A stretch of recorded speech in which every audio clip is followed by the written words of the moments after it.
What's going on, everybody? How are you doing, my friends? It is dark in here. I forgot to turn on some lights. 1 second. Let me turn on some lights. Now we can start seeing each other. Oh, gotta love live. And we have light. I love it when a plan comes together. All right. I'm just scrambling.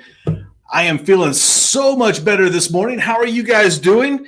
I appreciate you being patient with me yesterday as I dealt with just not feeling well, mostly just from food, I think. I don't know whether I just overate or got something bad or what it was. It could have been either because I like food. And, sometimes I focus on food and just chilly in here. Let's go ahead and put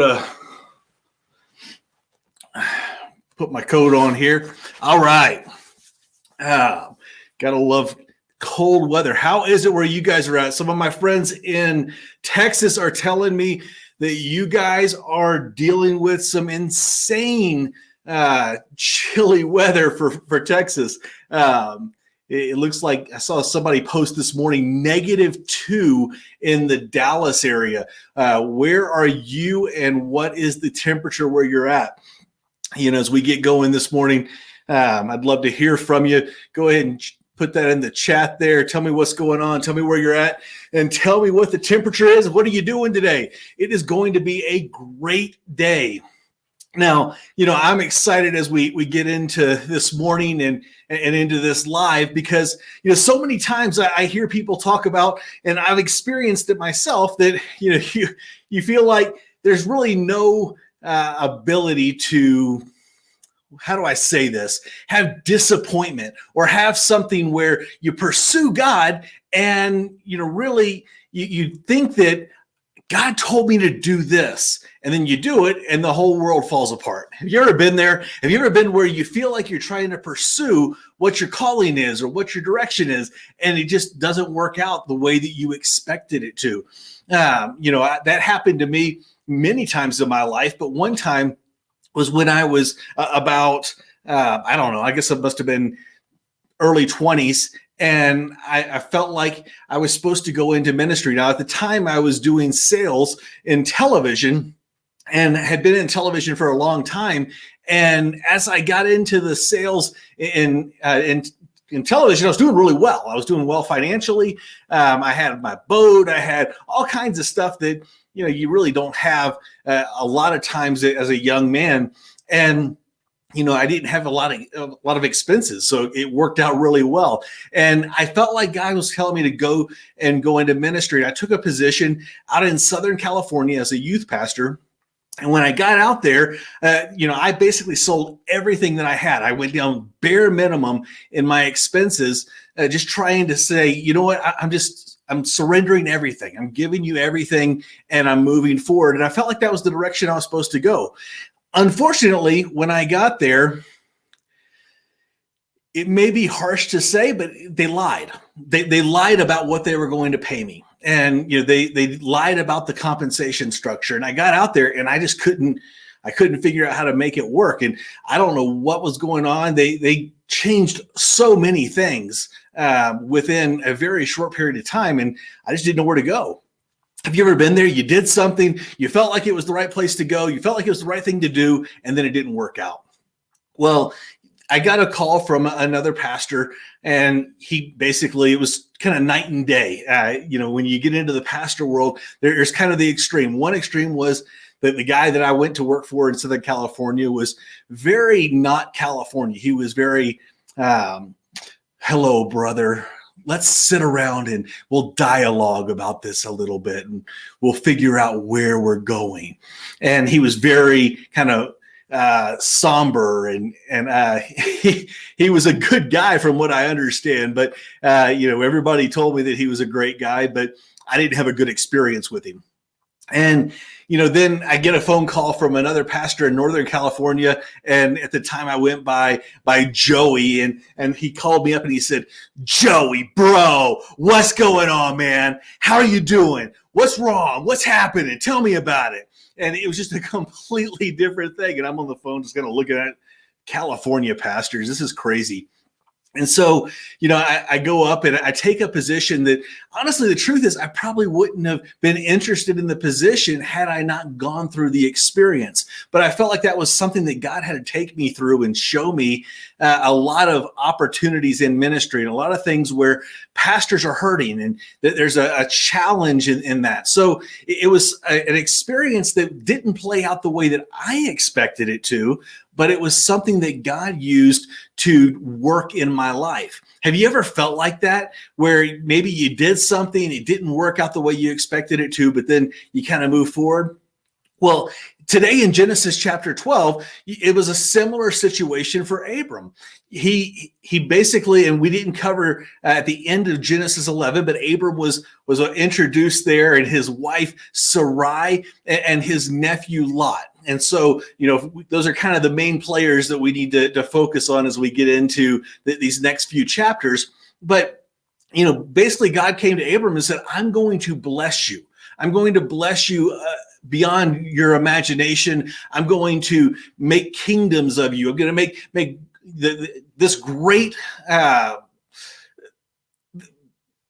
movement from you, and your name is going to be great. Now, remember yesterday or on Saturday, we talked about how that was kind of the downfall for the Babel people. The people of Babel is that they wanted to make their name great. Well, this is the difference. You see, when you want to make your name great, or I want to make my name great, then that is a disappointment to God. However, when we make God's name great and we focus on how we're going to make his name great, then that allows him to say, you know what, I want to bless you, so that people look at you and they say, you know what, that's my guy.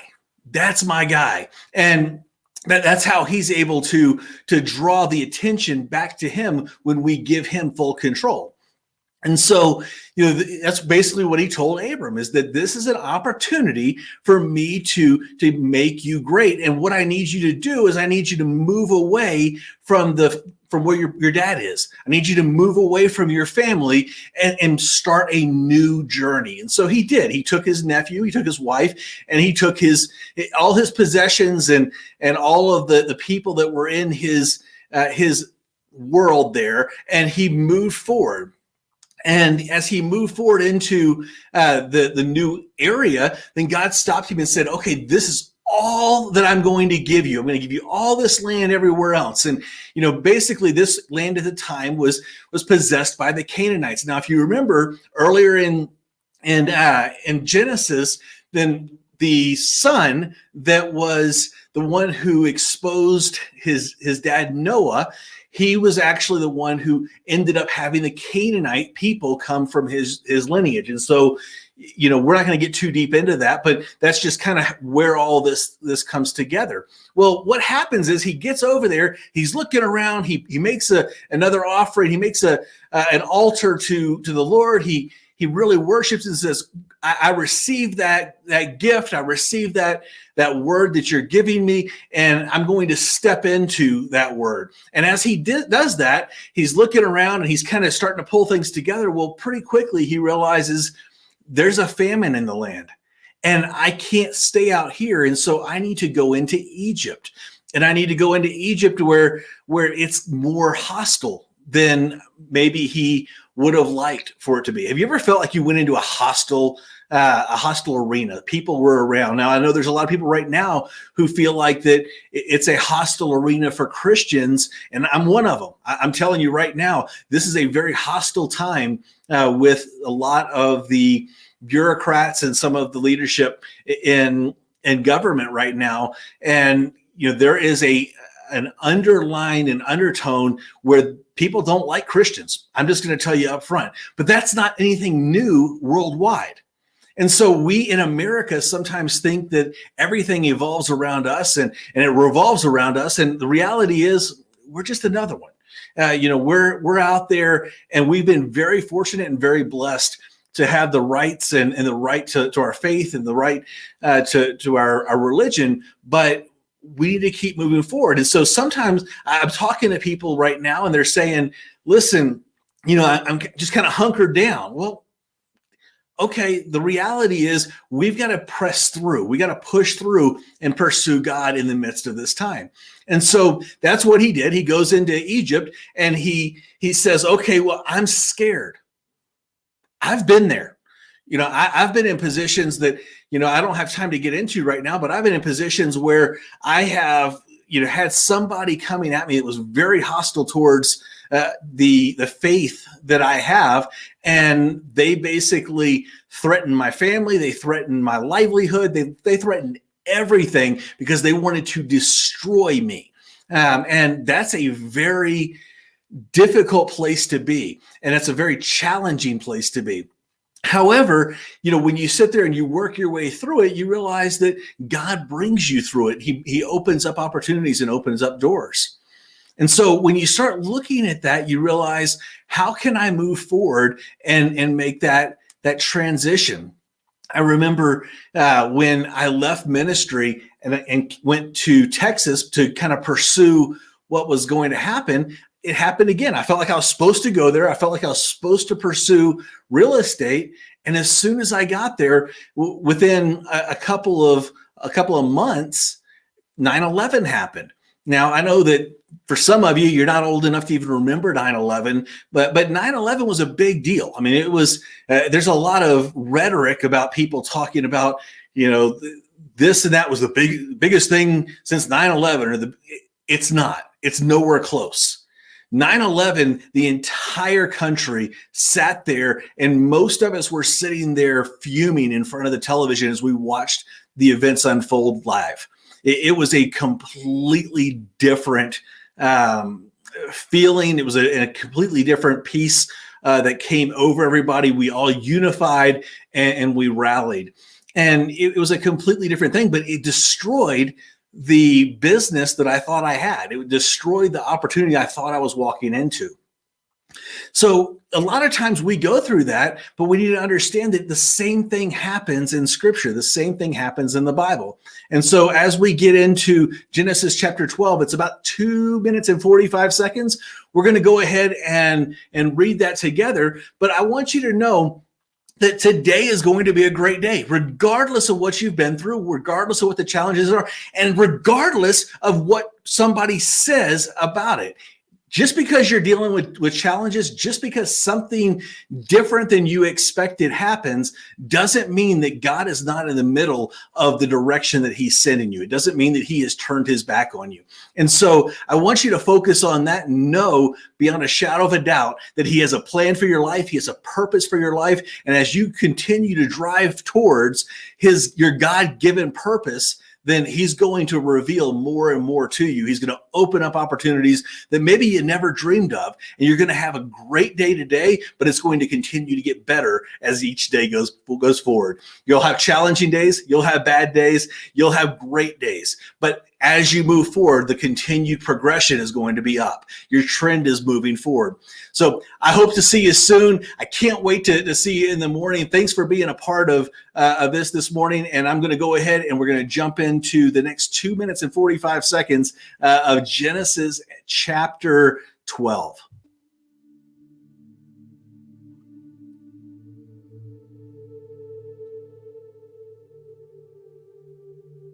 Genesis chapter 12. Now the Lord said to Abram, "Go from your country and from your relatives and from your father's house to the land which I will show you, and I will make you into a great nation, and I will bless you and make your name great, and you shall be a blessing. And I will bless those who bless you, and the one who curses you I will curse, and in you all the families of the earth will be blessed." So Abram went away as the Lord had spoken to him, and Lot went with him. Now Abram was 75 years old when he departed from Haran. Abram took his wife Sarai and his nephew Lot, and all their possessions which they had accumulated, and the people which they had acquired in Haran, and they set out for the land of Canaan. So they came to the land of Canaan. Abram passed through the land as far as the site of Shechem, to the oak of Moreh. Now the Canaanites were in the land at that time. And the Lord appeared to Abram and said, "To your descendants I will give this land." So he built an altar there to the Lord who had appeared to him. Then he proceeded from there to the mountain on the east of Bethel, and pitched his tent with Bethel on the west and Ai on the east.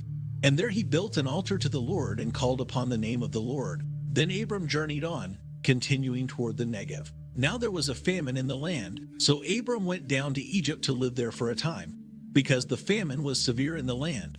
It came about, when he was approaching Egypt, that he said to his wife Sarai, "See now, I know that you are a beautiful woman, and when the Egyptians see you, they will say, 'This is his wife,' and they will kill me, but they will let you live. Please say that you are my sister, so that it may go well for me because of you, and that I may live on account of you."